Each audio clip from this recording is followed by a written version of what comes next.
Steve almost didn't make that dinner because we were at Venice Beach, and I've never dealt with this in my life. We tried for almost 2 hours. Wait. Hold on a second. This is really weird. This is super weird. Is anybody into Guns N' Roses? Besides me? Yeah. You a big Guns N' Roses fan? I don't know if you realize You know this. I'm a huge Axl? Guns N' Roses fan. You a fan of Axl? Holy shit. Yeah, I'm a fan of his music, and I'm a fan of him as a person now. There he is. Wait, hold on a second. It's like I get to see him like every day now. Hold on, I gotta find a good. Let me take off the banner because I can't see anybody. Hold on. All right. Hey, Steve, what's going on, buddy? What's up? I'm sitting in my massage chair. Tell us about the dinner, Steve. For some reason, I can't read. I got to figure out how to put this on. Hold on. Okay. Hold on. I'm gonna turn this off. There we go. I think that's better. Yeah. Considering the situation. We got the drummer of the performance in the house. We got Axl Rose. Did not know. That's me. Axl. Man, you do not look like your pictures. I am shocked. I'm sitting in the massage chair. Sorry. That's okay. Everybody needs a good massage from time to time. Yeah. So yeah, the dinner was great. And you got a lesson in Japanese. Japanese. What is that called, Chris? The yakitori. That's it. Yes. What is yakitori? Oh, unbelievable. Basically stuff on skewers. That's how it's grilled open flame on skewers. A lot of bite-sized stuff. Everything comes in like if you order the chicken meatballs, you'll get 3 little meatballs on a skewer, and it's so good. Oh, and we will eat till we burst. There's an octopus version of that, right? Yuck. There is, but we don't order a whole lot of seafood. Gotcha. But there is. I was saying before, I said Steve almost missed the frickin' dinner because we couldn't get an Uber for about 2 hours. What? I've never. This city. How is Los Angeles a city and you can't get a fucking Uber? Because everybody takes an Uber. Yeah, but it was insane. We tried so many times, and eventually, I tried so many times that my credit card got put on hold because it thought that I was trying to make like $500 worth of Ubers because it kept getting canceled. And I got a call from the credit card company saying, "Oh, it looks like suspicious activity." I've never. And eventually, we did get an Uber, but there was 4 of us, so we had to ask the poor girl. We're like, "Can we all squeeze in here?" Oh, it's like a clown car. Well, I tipped her well. You did tip her well. Adam, Ballad of the Broken says this is the best live stream ever. He just wants There's us a to know snare that. drum head. Whoa! Oh, very cool. Look at that thing. I asked him to sign it because I was going to originally raffle this off for charity. Yeah. And I was supposed to do this charity event with Morning Noise at Dingbats for Black Friday, but it's not happening. But anyway, so I asked Glenn to sign it, but it says this. Steve, love you. Glenn did. Steve, I gave you the fix. I gave you the fix for that. Yes, I know. The little white out strip. But how do you fix it? You just put white out on it? I told him to just put some white out on it. Oh yeah, but specifically the strip tape white out, and then just say, "Hey, this is show used." Well, it was easier to write it on the snare head, and with all my notes on the different songs, like CI for guitar, which is counting for guitar, and stuff like that, because I can't see the set list on the floor. So wait. Hold on. Let me just understand this to make sure I'm understanding, Steve. So you wrote the set list on the drum head, so that you could see it better, and you also made the coolest collectible of all time because you turn the drum head or whatever it is into a set list that's also signed and written by you and has all the changes for the show. Mm-hmm.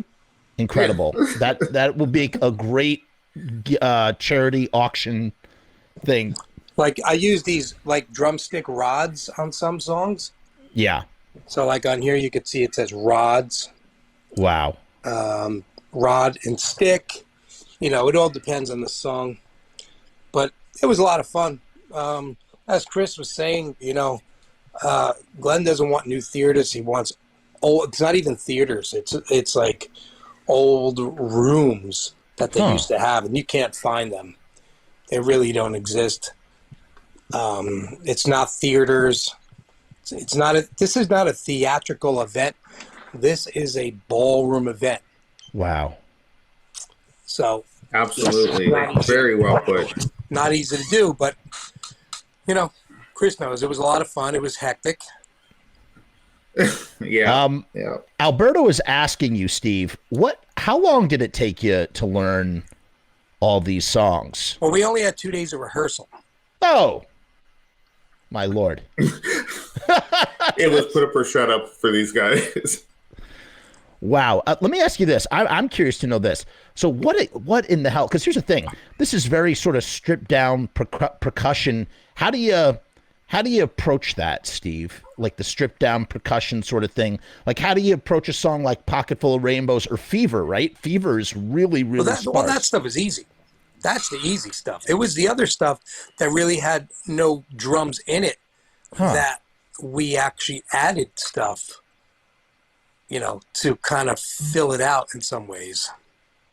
Right, because in a live setting, it's going to be different than, say, on the record. Like, you need a little bit. Yeah. Huh. So. That is interesting. And did you enjoy the Voodoo? Are you a Voodoo Donut fan or not? That's not really your bag. I only had one. See? Let me tell you, I would put you all to shame. They're too good.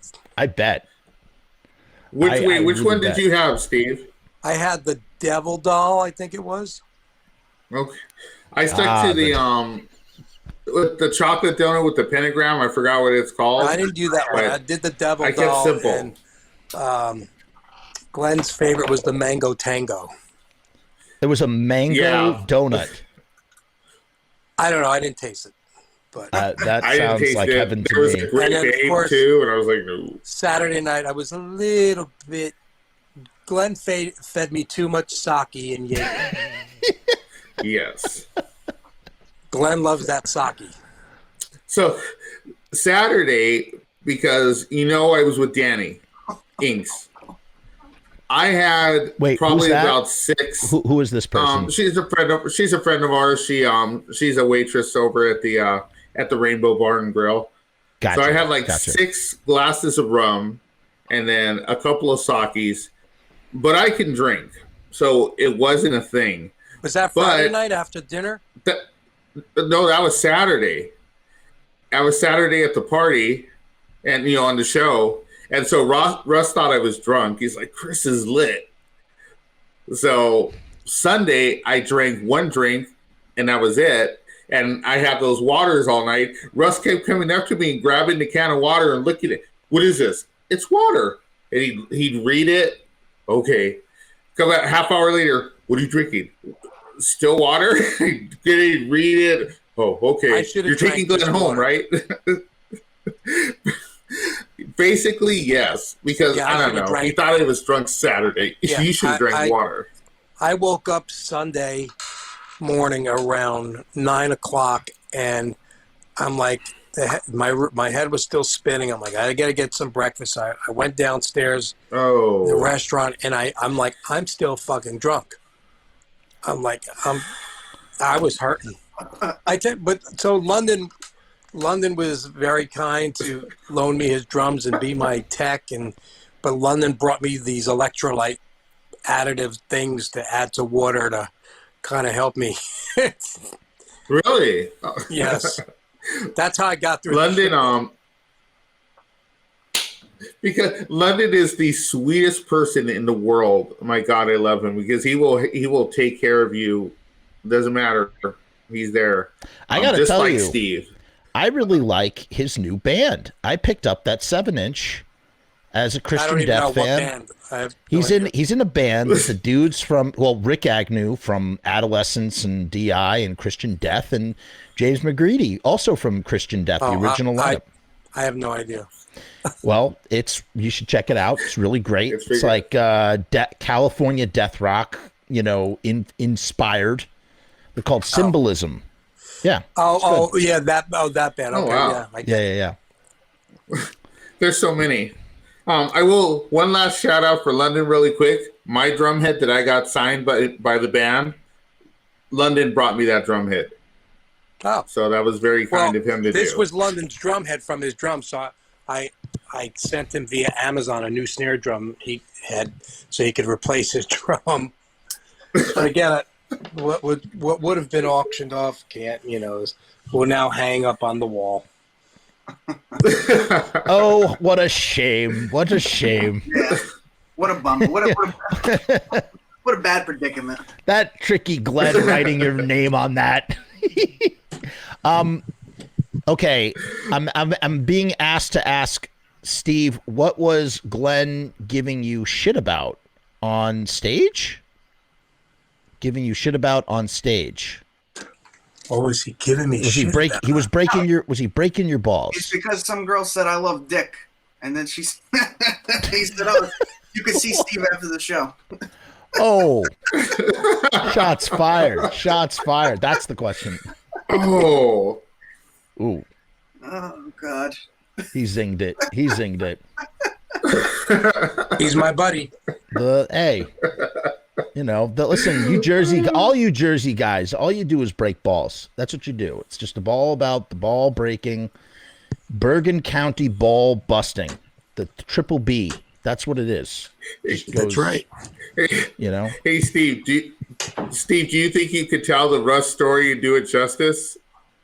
Which one? The steak story. The what? From dinner. The steak story from dinner. Oh. Where Russ was choking on the steak. Oh my God! Not Russ, Dougie. Speaking of Glenn breaking balls, Dougie was choking on steak, but Glenn was eating steak, but Glenn didn't want to stop eating, so he just looked over at somebody and says, "I think he's choking and dying. Somebody should go help him." Oh my God! Still I eating, was crying. It was so good. Like, he didn't get up, he didn't freak out. He's just like, "Hey, by the way." Wow. He's scrolling on his phone looking for a backup tour manager just in case. What's that, Steve? Ooh, let's see the shirts. Let's see. Yeah, you turn it. No, go back to the horizontal. That's good. The vertical. Oh, look at that. Danzig Sings Elvis, Elvis, Elvis, Elvis, Elvis. I like it. Yeah. That's nice. I like that font. Fits with the whole old school style. You know what I mean? Chris, and they still screwed up my order. Still? Yep.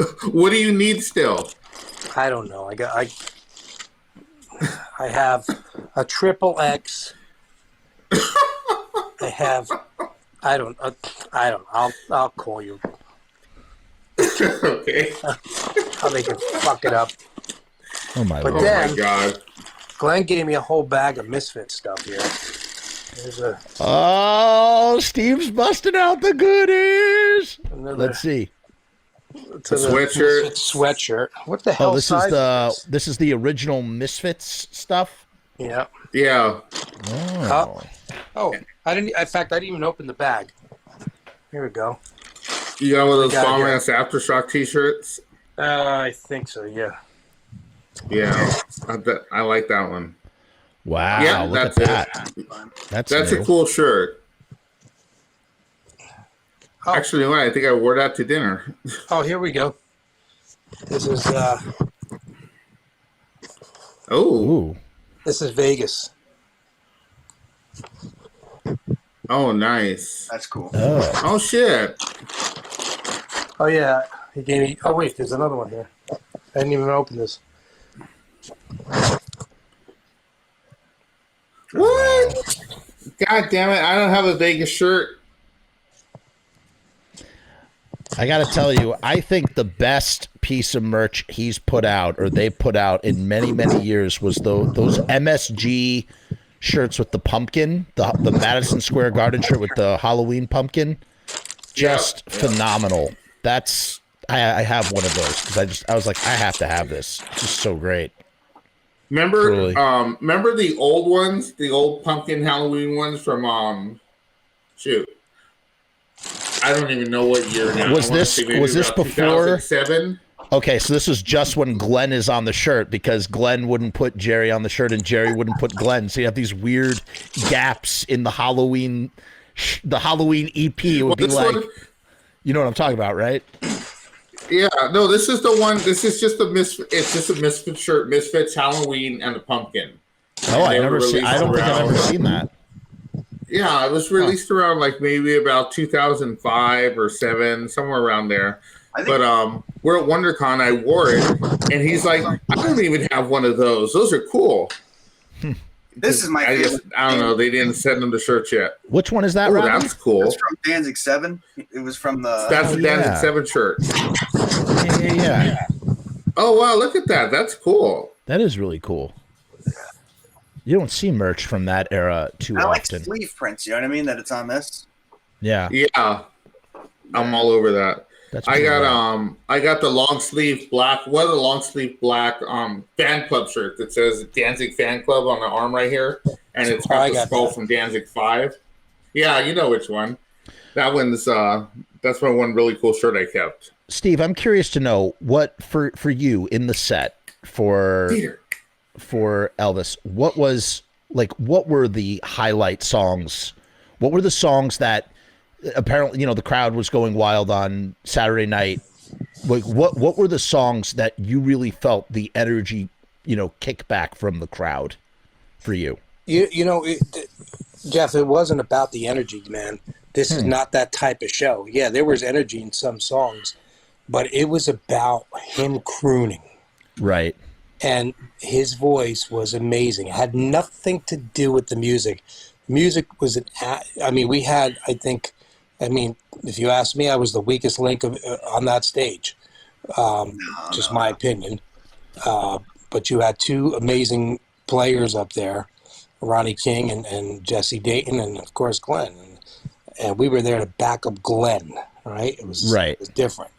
And it wasn't about the energy. It was about him crooning. And he fucking crooned his ass off. And he sang amazingly. Now, what was it, the second day of rehearsal, Chris? He sang for 7 hours. 7 hours? Yep. Yep. Okay. Hold on a second. Hold on. This is what I don't understand. How, first of all, wouldn't that put, he was doing like full power, not like full power, but like how if you're doing a sound check, you might just, preserve your voice a little bit. He was like full on doing it the whole time for 7 hours. Yep. They got in there around 2. I showed up around 4, and we were still there for like 5 more hours. I mean, it was all day. And you it just kept going blast. over and over and over the material. Yeah, we had the room. We had the room from 11 a.m. to 11 at night. Do you think, did the songs really sort of transform or take shape than how you came in there when you first started? Yes. Wow. Yeah, Wow. The first day I was a little concerned, but there's two guys that Glenn and I have never played with, and playing songs we've never played. Right. And I think we all had to just find each other's groove and figure out what it was about, and that's how it came to be. By the second day, felt much more comfortable. So right. It was good. It was a blast. I'm glad Chris, Tommy, and Robby came out to experience it. Hopefully there's more, but who knows? Again, it's a different venue. It's a different it's not about energy, man. It's about Glenn bringing to life some of his favorite Elvis songs, and it's all about the voice. It's not about the song. It's about the voice. And when you what was that, Young and Beautiful? Love that song. Well, when it's just him and the piano player, and it just gives you chills, right? I mean, it's so just good. Amazing. It's me and Jesse stepped off stage, and Glenn stood by the piano, and he sang it, and it was just unbelievable. What song do you think went over best, Steve? What's that? What song do you think went over best?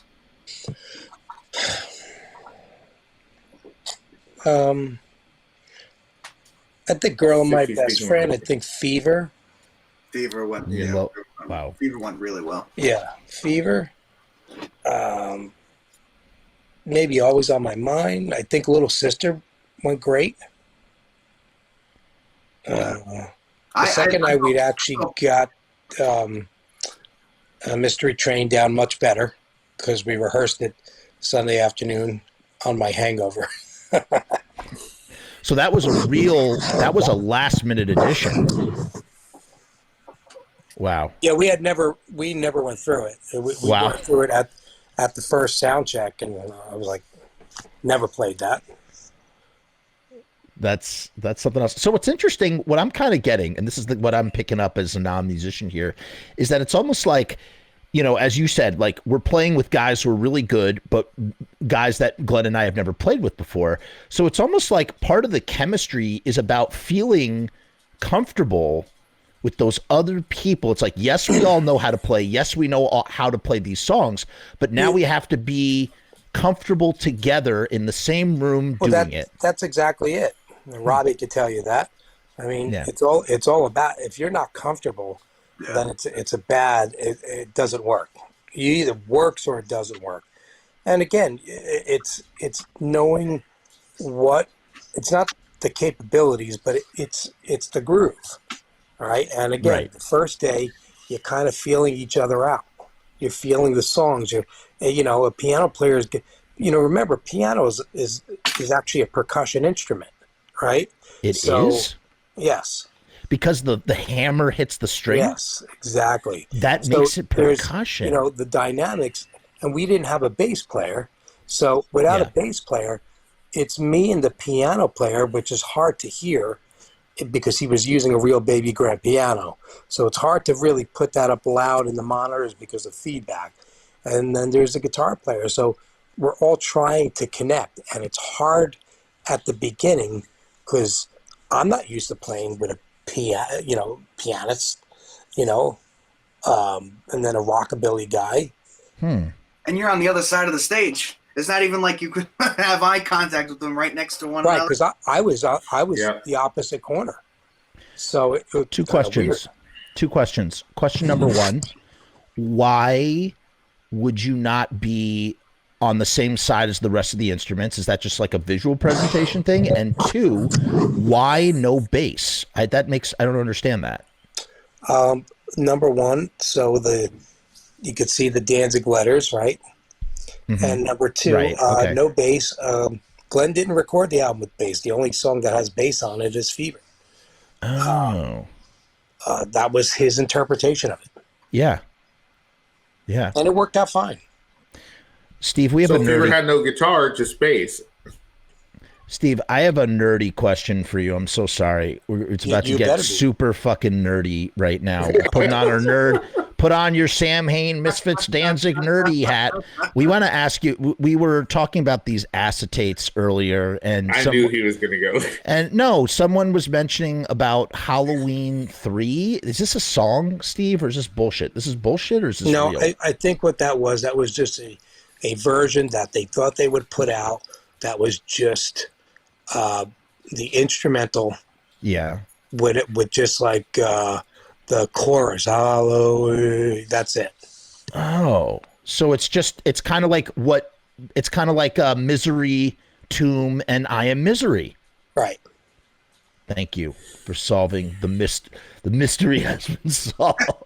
Solved in fucking 2 seconds. There we go. Bro, you solved it in 2 seconds. We're sitting here pontificating. Dude, you're looking too deep. Well, where into was this he thing. 45 minutes ago? No, you know what? Steve the other day, Steve's like, he's like, how many longer are you going to talk about this stuff? Like, what else can you talk about? I was like, dude, we spent fucking 45 minutes fucking talking, like, talking about, like, fucking ass crack hairs. Like, well, this is...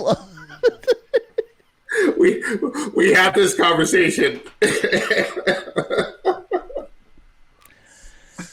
Oh my god! As Dr. Ian Malcolm from Jurassic Park says, life always finds a way.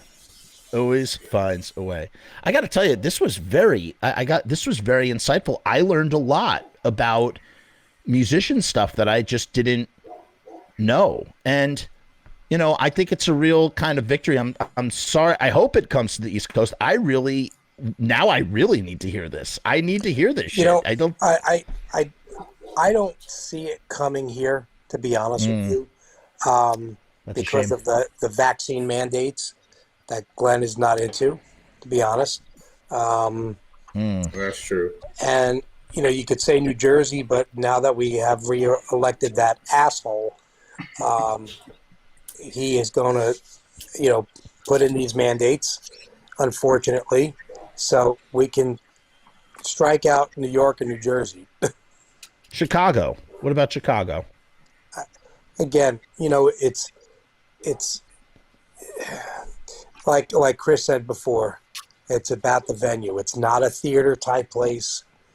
It's a ballroom type place in order to get that intimacy. Yeah. Right.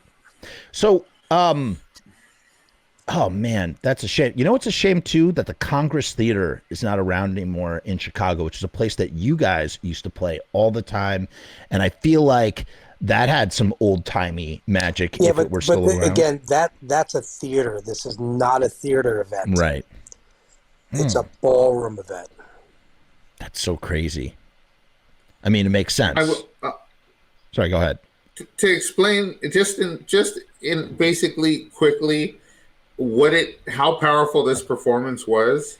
As I meant to say this earlier because I don't like Elvis, right? I didn't like the record either. But Saturday, I was sitting there at the table watching the show, and I was instantly, and I think I told you this, you know, when you're sitting there on a weekend and you're at home and you're playing music and you're having a drink and you're just completely vibing on whatever song you're playing or whatever, and you're just into it, that was me for an hour. I was completely lost in that show, and I remember every minute of it, and I will never forget it. That's how good it was. Wow. Yeah, because when I spoke to Glenn last night after I landed, and he's like, "You look like you had fun." I'm like, "Yeah, I had a lot of fun." You know, I had a great time. What more can you say? What more can you say, man? Honestly, Exactly. This was really, I got to tell you, this was more of a breakdown of the Vegas, not like I keep saying Vegas, of the Los Angeles. Because I think of Elvis, I think of Vegas. Okay, it just makes sense. That's right? what it was supposed to be. Right. That's what it was supposed to be.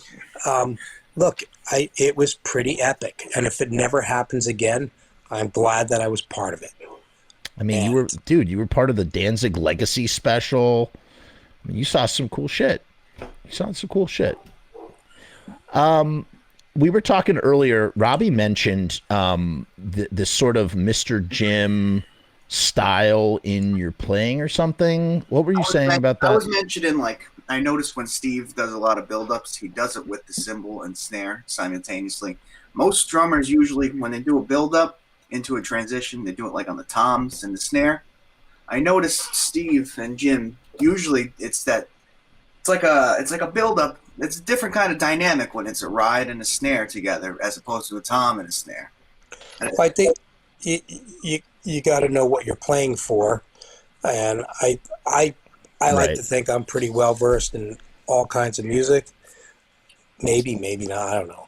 But well, if I being compared to Mr. Jim, I'll take that as a compliment because he was one of my influences growing up. I mean, that was the first stuff Right. I was listening to, him and Tommy Ramone. I mean, Well, that's what I was saying is like, because if you listen, I was giving this example, like the ending of Attitude on Static Age, he ends it with a build-up of the ride and the snare. It's not a traditional build-up of the toms and the snare. But then you listen to what you do on like Horror Biz, on Initium, you do that everywhere with the ride and the snare. You know what I'm saying? I don't know if it was a subconscious thing. to me, it's a feeling, you know. Yeah. I don't know. But it gives a different total feel if you did, you know, like a, you know, a traditional build-up. You know what I'm saying? I mean, I like to think of me myself as a drummer. I'm a meat and potatoes guy. I'm pretty straightforward. I don't need a lot of, you know, fancy schmancy bullshit because it's not what it's about. It's right. It's like some of the best drummers keep time. It's a timekeeper. I'm not the guy from Rush. In the nor would I pocket. ever want to be. That's not my thing. But for the Elvis thing, it was more of, that show was more about, for the drums, it was more about dynamics than anything. Parts where you had to come up and parts where you played back. I noticed you did that especially on like One Night as opposed to what's on the record. With the build-up. You know what I mean? The transitions from the verse. Well, you got to come out and be a little strong. Yeah. But I used different size sticks on different songs, and probably most people didn't even realize that. But I had like 3 different size sticks because they give you 3 different feels. Wow. And I had the rods, and I had plastic rods. And again, they're all to give different dimension. You can't do a song like Is It So Strange playing a drumstick on a cymbal. It would overpower. So I used a plastic brush on the cymbal and a light drumstick for the side stick. So I had 3 different size sticks and then 2 different brushes and 2 different size rods. Again, and that's why on the drum head, why I wrote that, and I wrote which rods I needed, because again, in those 2 days of rehearsals, I realized, okay, during the dinner it was actually London brought in some of these other sticks, and I'm like, yeah, this will work.